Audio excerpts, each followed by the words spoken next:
Hello everyone, welcome to another video. In this video, I will show you how to customize Trello Workspace. So here we are in Trello. Now, as you can see, you can customize your Trello Workspace and you can customize your Trello boards. So make sure you know that before doing anything on Trello. Now, as you can see, if I want to customize my workspace, I can actually go here to settings from my workspace.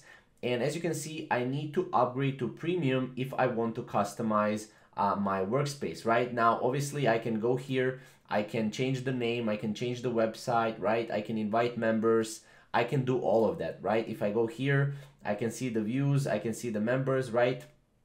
If I go here, I can see the highlights, members, settings, right?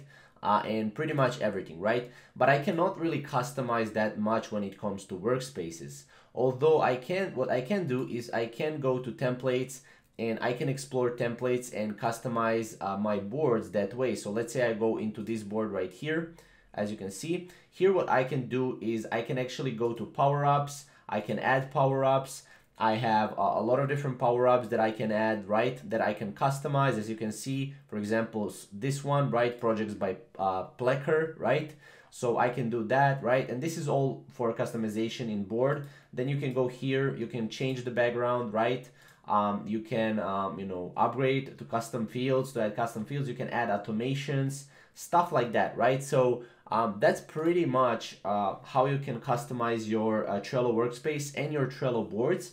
If you have any questions or comments, comment down below and we'll see you in the next video. Thank you guys for watching.